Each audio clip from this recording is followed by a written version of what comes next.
Good afternoon, everybody, and welcome back to the HerStory TV and the HerStory podcast. This is Getrude Matshe here in beautiful Melbourne, Australia. And today I am graced with the presence of yet another fascinating young woman. Welcome, welcome, welcome to our tribe. Please tell everybody your full name, where you're based, how old you are. Share your Yes, story with us today. awesome. Well, thank you, Gertrude. First of all, thanks for the compliment for calling me young. Do I really have to state my age? So my name is Antje Muller. I'm originally from Germany, but now I live in New Zealand. I've been here for 20 years, and I immigrated when I was 26, so you can do the maths. I'm in my mid-40s now. But yeah, what was it? You're always as young as you feel. So definitely is one of the things that I feel that I'm really happy with where I'm at, and I feel good about my age, whatever that might be in my feelings. So yeah, I did the normal thing in Germany, went to school and studied business, international business. That took me to Spain and the USA, and so I ended up working in a major bank in Frankfurt, in the middle of Germany, but my passion is actually sailing.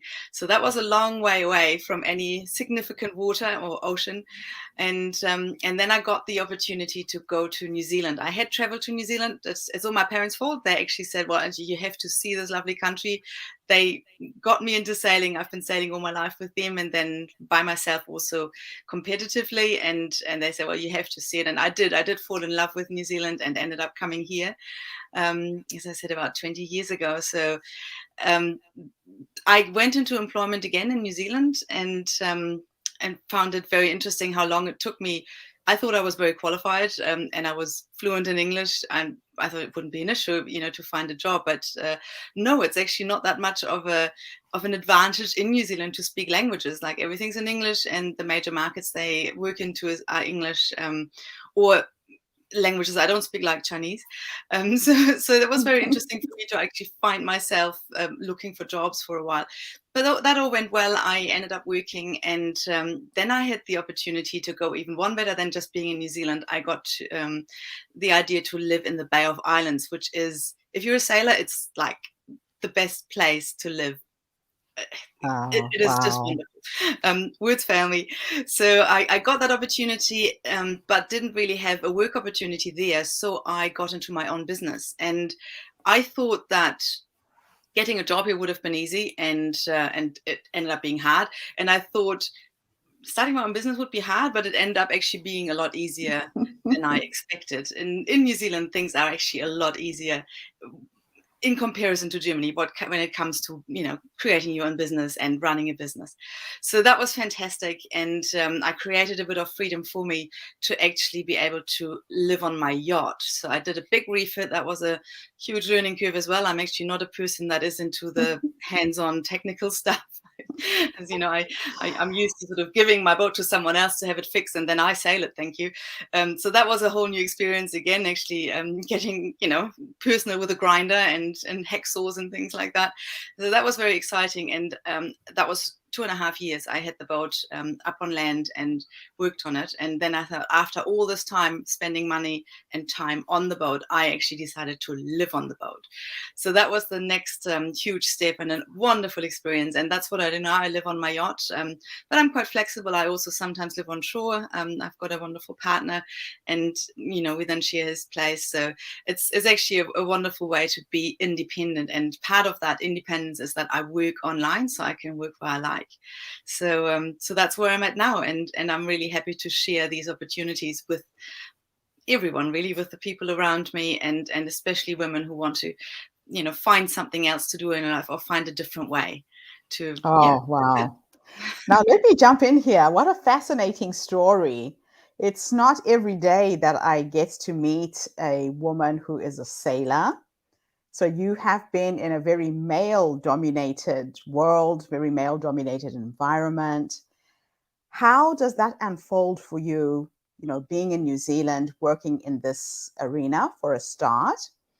And if you were to go back to the younger you, at the time when your parents said to you, amazing country, go out there and explore, What gave you the courage to come all the way out here by yourself? Well, I have to sort of have a bit of a caveat. I wasn't by myself. I came out here together with my ex-husband. So I had a bit of Okay. Germany with me. We're both still in the country. Both love it here. We've gone our own ways, but that love to New Zealand, that definitely is still alive and very big. So I Okay. think a lot of the support I had from my parents was believing in me. And I mean, I grew up with two brothers, one older, one younger. And Okay. there was no difference really. I mean, we were given the same opportunities. There was never like, you can't do this because you're a girl. Yes. And I think that really cemented this attitude for me that you can achieve, you can do anything you like, so long Mm, as you put your mind to it. And obviously that sort of was also reinforced by competing in, little dinghies, like they actually, not small boats, not big yachts, but small boats where I can be by myself, and my skill and my physical prowess and my ideas and tactics, everything has an influence on how I do. And it doesn't matter really if you're a boy or a girl, you can just compete. And that has been always showing me it's not that much of a difference. I mean, there were events where we were separated and there was a male and female divisions, but for me it didn't matter. It's just like it's wonderful. It's wonderful to actually have that competition, but also that connection, because I think the people you compete with are actually the people you make very good connections with as well. Now, walk me through here. Yeah, I think I told you recently, my husband bought a boat, and we are actually going to be moving up north as well to the Bay of Islands, Bay of Plenty. I want to learn how to sail, and I have no idea what the sailing world is all about. Take me through step by step the things that I should be aware of, the things I should do to bring myself up to scratch. Yes. A lot of us, I really recommend that you do some good learning, like a real good course that is very hands-on, but also has a bit of the theory. At the end of the day, there is so much to sailing. That's what I love about it. It's very hard to pick it up in 1 minute. So I can only tell you that the things that you sort of have to get your head around are things like weather. You need to understand where the wind is coming from, what the tide is doing. There's a lot around that. And then there's also the handling of the boat, like just actually Mhm. being safe, docking or leaving a dock or anchoring, Yes. and choosing the right place for all these things. And then also the sailing itself is like, sailing is very different from just motoring, because you have to now put this weather together with the Yes. sailing and make sure that you can actually get to where you want to get to. And I'm very excited about teaching people. So come to our course. I actually work, because I've always loved educating people. I think that is the best way to grow, is to actually Education. learn from someone. And Sorry about that. one of this is so good. One of the ways that I try to give back to this wonderful sport of sailing is that I'm an instructor at a sailing school in the Bay of Islands. They're called Great Okay. Escape. Lovely people, and their idea is exactly that, to introduce people to sailing. We have a 6-day course. So Okay. if you did that with me, you'd have 3 days with me on a little yacht, learning how to use this yacht and how to be safe, and then you'd have 3 days by yourselves. And we have a lot of experience of actually getting people up to speed in that sort of time. So there is a lot to learn, but you can actually learn it in a reasonably short time, and just enjoy that wonderful playground we have up there in the Bay of Islands. Oh, wow. Yeah, I must say I am looking forward to it.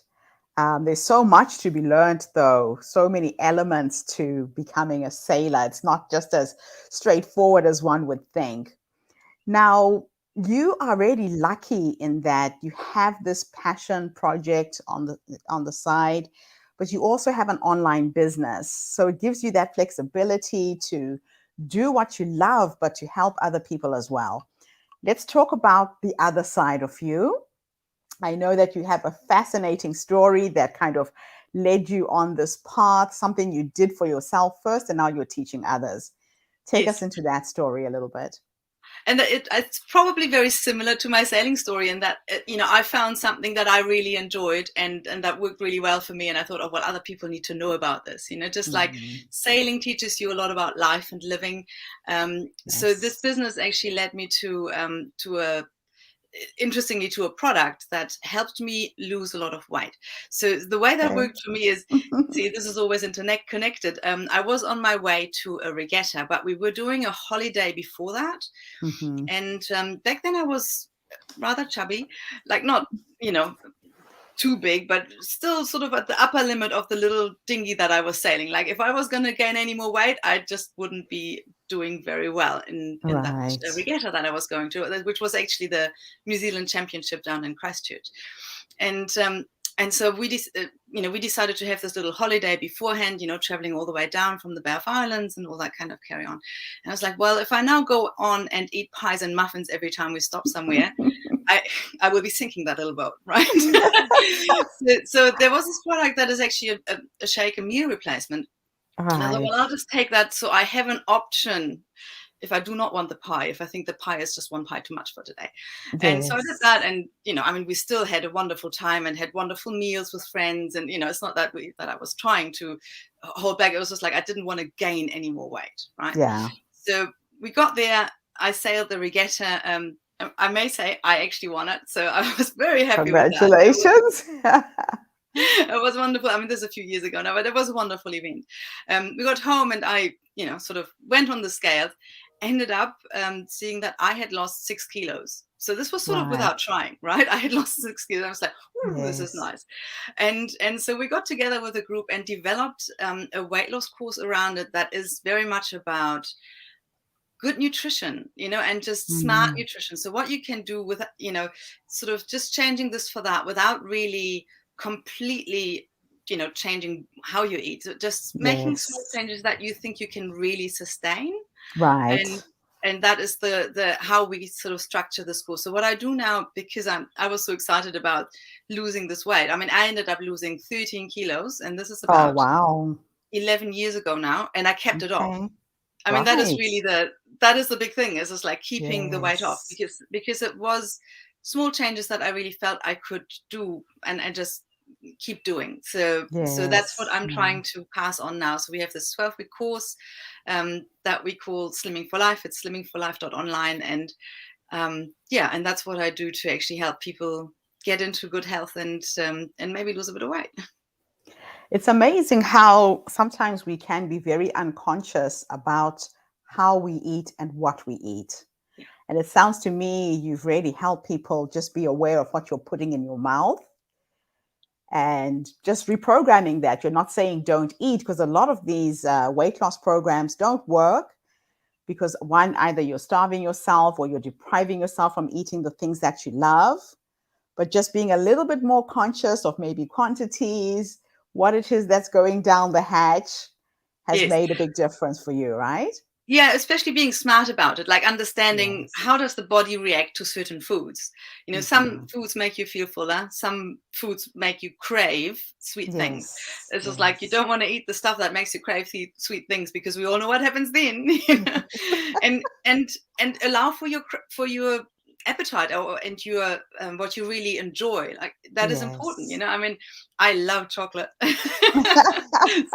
I just had to find a chocolate that's actually good for me. So there's actually a New Zealand company, Ocho, that does 100% cacao chocolate. So it's just like, cool. I can't actually eat a lot of it because it is so rich, but I still get to eat chocolate, so it's about those sort of things. It's about things that you can sort of change or get used to that are actually still a lot of fun, because I love eating and I love socializing as I eat, so good meals are important for me. So that was very important that we keep that, and we have, like you're saying, something that is nutritious and still has a few smart features to help us stay at a good and healthy weight. I love that. Absolutely love it. So if you were to go back to you 13 years ago when you were on this journey and give that younger you 3 nuggets of wisdom, let's say, for instance, there's somebody who's listening to us right now, is thinking about coming on your program, is thinking, oh, do I do it? Don't I do it? What 3 pieces of advice would you give based on what life has taught you to get to this point? I think the first one is have an open mind. Like for me, I think I never actually thought about my nutrition, like you said, it's just like, so Yes. have an open mind towards education, towards information. This Hmm. just made a lot of sense to me. That's why I loved it. I Yes. understood it. And it was nice. It was, tasty. That was important too. So it's just like, keep an open mind. And probably the next thing is, um, think of your health as an investment.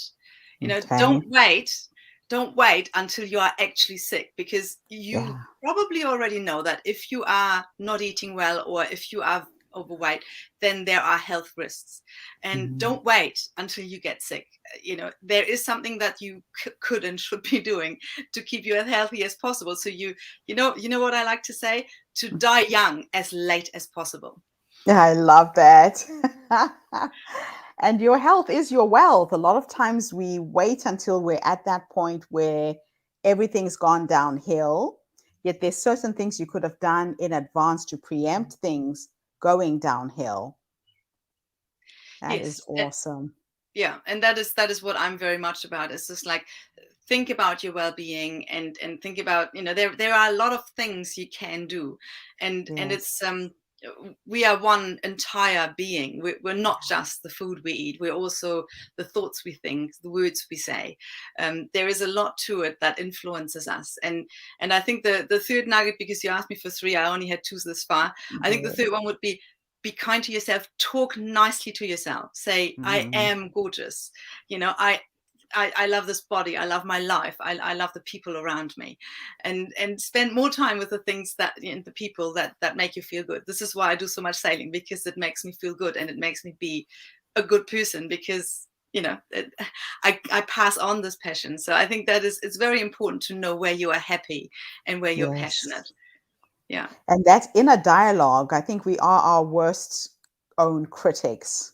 Yes. We're very, very harsh to ourselves, and just being aware of the words that you're saying to yourself. You would never say that to a friend. Yes. Not even to your enemy quite often. It's That is so so true. yes, Oh, and I wow. love that. I love that awareness of going, like, what is it we need to actually change in our own dialogue to make a Mm, change, to feel better, if that is one of your challenges. yes, So yeah, yes. I was very, I never thought I was good at sailing. Isn't this a Mm, funny thing? It's like, I sailed all my life. I probably it's knew a lot. I had a lot of interesting. training, and I sort of kind of never thought I was very good. And it Right. wasn't until that time when I actually ended up winning this, I was like, wow, I can Mm. actually do this. And there was, and it sometimes needs a person. There was a person that I raced together with in a different class, in a two-person Okay. class, and he doesn't, or didn't, I have to say. Now he's more relaxed, but back then he didn't race Mm. unless he could win it. So he was Okay. in this to win it. To And win. Yes, yeah, and yes. it was a different attitude. I'm just like, okay, I didn't even think I could win it, And let you alone so being did. so focused. But if you have that self-talk and that focus, and that was the result. I mean, we sailed together for 2 years. At the end of the second season, we won the national Okay. championship in that class. So it's like, I was blown away. I Wow. didn't actually think I could do it, and until I changed my mind. Yeah. I Yeah. changed my thinking, and I said, okay, if I do these things, I will be able to do it. It's amazing. It's Yeah. amazing what you have managed to achieve. Now, I know that you will be taking part in the Her Story Online Summit in September and that you might be running a workshop. Tell us a little bit about what you would bring if you were to run a workshop at the summit. Because I'm so passionate about helping people in whatever way. I Mm, think the easiest one to talk about at the workshop is the healthy eating, and combined with that, weight loss. If that's what you need to do, yes. healthy eating is healthy eating. Mm, If you do have to lose weight or gain weight, it's actually still the same thing. yes. So, because it can go both ways. But that is something I would probably spend a bit more time on, is like what you can do, and what the what science is there, and what places we can go to educate ourselves. And like I said, Mm, what can we tell ourselves about eating, um, that helps us kind of just be better with our food. that is awesome. Well, listen, I am looking forward to connecting with you again during the online summit. Let me say thank you to everybody who's tuned in today. I'll be back again tomorrow with yet another fascinating speaker. And thank you. We will be marketing and advertising your workshop. I know with COVID, a lot of people have gained weight. People are stuck at home. And I know that you're helping people online as well, correct? Yes, yeah. So like my tagline is "Let's lose the lockdown lad," because I gained a bit as well Yes. before the sailing season. I have to get rid of that, so let's do this together. And it's a I lot of love fun it. if you do this together because you motivate each other. So thanks a lot, Getrude, Yes. to give us the opportunity to learn together and to give me the opportunity to talk with people and maybe reach someone who thinks that they needs a different angle towards healthy eating, and maybe this is something for them. So yeah, I'd love to speak with them. Fantastic. Thank you, everybody. We'll be back again with yet another amazing speaker. Have a fantastic day wherever you are in the world. And thank you so much for the interview. Thank you. Bye for now. Bye.